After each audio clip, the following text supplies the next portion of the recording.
हर साल ਦੀ ਤਰ੍ਹਾਂ ਇਸ ਸਾਲ ਵੀ ਔਰਤਾਂ ਕਰਵਾ ਚੌਥ ਨੂੰ ਲੈ ਕੇ ਬੇहद ਉਤਸ਼ਾਹਿਤ ਅਤੇ ਖੁਸ਼ ਨਜ਼ਰ ਆ ਰਹੀਆਂ ਨੇ। ਇਹ ਇੱਕ ਇਹੋ ਜਿਹਾ ਦਿਨ ਹੈ ਜਦੋਂ ਔਰਤਾਂ ਨੂੰ ਮੌਕਾ ਮਿਲਦਾ ਹੈ ਕਿ ਉਹ ਇੱਕ ਦੁਲਹਨ ਦੀ ਤਰ੍ਹਾਂ ਫਿਰ ਤੋਂ 16 ਸ਼ਿੰਗਾਰ ਕਰਕੇ ਸਜ ਸੰਵਰਦੀਆਂ ਨੇ। ਇਸ ਦਿਨ ਨੂੰ ਉਹ ਆਪਣੀਆਂ ਸਹੇਲੀਆਂ ਤੇ ਨੇੜ ਪੜੋਸ ਦੀਆਂ ਗੁਆਂਢਣਾਂ ਦੇ ਨਾਲ ਮਿਲ ਕੇ ਸੈਲੀਬ੍ਰੇਟ ਕਰਦੀਆਂ ਨੇ। लेकिन इस साल करवा चौथ का यह सैलीब्रेशन नाल लेके आया है कुछ बंदिशां ते कुछ नियम जिन्हां दा पालन करना सारिਆਂ ਦੇ ਲਈ बेहद लाजमी है। कोरोना ਦੇ इस दौर ਦੇ ਵਿੱਚ किस तरह इस वार औरतां अपनी सुरक्षा ਨੂੰ ਧਿਆਨ ਵਿੱਚ ਰੱਖਦੇ ਹੋਏ ਸੈਲੀਬ੍ਰੇਟ ਕਰਨ, ਆਪਣੀ ਲੁੱਕ ਨੂੰ ਸਜਾਉਣ ਸੰਵਰਨ ਤੇ ਨਾਲ ਹੀ ਮੇਕਅਪ ਅਤੇ ਹੇਅਰ ਸਟਾਈਲ ਦੇ ਕਿਹੜੇ ਨਵੇਂ ਆਕਰਸ਼ਕ ਟ੍ਰੈਂਡਸ ਤੇ ਫੈਸ਼ਨ ਨੂੰ ਫੋਲੋ ਕਰਨ ਤੇ ਇਸ ਤੋਂ ਬਿਨਾਂ ਕਿਵੇਂ ਚੰਗੀ ਨਿਊਟਰੀਅਸ ਡਾਈਟ ਦੇ ਨਾਲ ਵਰਤ ਨੂੰ ਪੂਰਾ ਕਰਨ, यही जरूरी ते महत्वपूर्ण जानकारी दे नाल जाणू करवाउण दे लई Cleopatra makeovers lounge and wellness वालों फेस्टिव ब्यूटी प्रीव्यू करवाया गया। इस दे विच मेकओवर एक्सपर्ट रिचा अग्रवाल ने विंटर फेस्टिविटी नूं होर खूबसूरत बनाउण दे लई ब्राइवेंट अते कलरफुल लुक्स पेश कीते जो कि तकनीक फ्रेंडली सी। शुरुआत की गई है करवा चौथ ते।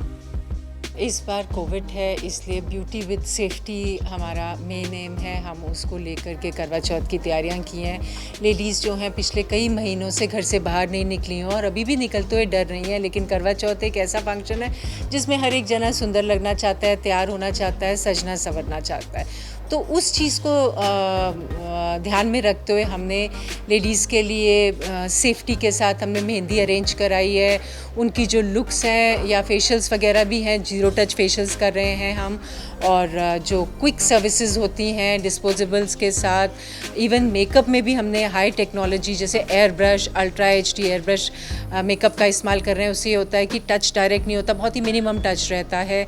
और स्पेशली कुछ लोग हैं जिनको मास्क पहन रहे हैं तो उन्हें आईज़ को इन्हांस करना है, तो हम सिर्फ लोगों को ओनली आई मेकअप भी ऑफ़र कर रहे हैं क्योंकि वो जल्दी भी हो जाता है, ज़्यादा देर उनका एक्सपोजर भी नहीं है और वो सुंदर भी लग सकते हैं। इसके अलावा हमने स्पेशल शील्ड्स भी बनाई हैं जिसको बिकॉज मेकअप करने के बाद अगर आप अपनी खूबसूरती ना जाहिर कर सकें तो प्रॉब्लम होती है, तो इस तरह की हमने सुंदर सुंदर शील्ड्स बनाई हैं जिसको वो पहन करके अपना फंक्शन अटेंड कर सकते हैं, स्पेशली जो छोटे छोटे गैदरिंग्स कर रहे हैं। और इसके अलावा एक चीज़ और की है, क्योंकि कोविड में इम्यूनिटी का बहुत ध्यान रखना पड़ता है तो हमने डाइट काउंसलिंग्स भी रखी है कि एक दिन पहले अपना क्या डाइट रखनी चाहिए, और जब आप खोलते हैं तो आपको उस समय जैसे हाई एनर्जी ड्रिंक चाहिए होता है, जूस ले सकते हैं, नारियल पानी ले सकते हैं, शेक ले सकते हैं।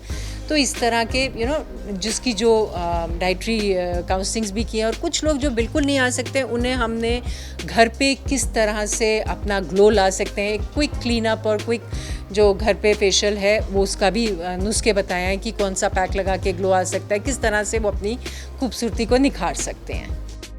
क्लियोपैट्रा मेकओवर्स लाउंज ਵੱਲੋਂ ਔਰਤਾਂ ਨੂੰ ਨਾ ਕੇਵਲ ਸਜਣ ਸੰਵਰਨ ਦੇ ਲਈ ਨਵੀਂ ਰੇਂਜ ਦਿੱਤੀ ਗਈ ਹੈ ਬਲਕਿ ਕੋਰੋਨਾ ਕਾਲ ਦੇ ਵਿੱਚ ਕਿਸ ਤਰ੍ਹਾਂ ਔਰਤਾਂ ਆਪਣਾ ਖਿਆਲ ਰੱਖਣ ਇਸ ਦਾ ਵੀ ਪੂਰਾ ਧਿਆਨ ਰੱਖਿਆ ਗਿਆ।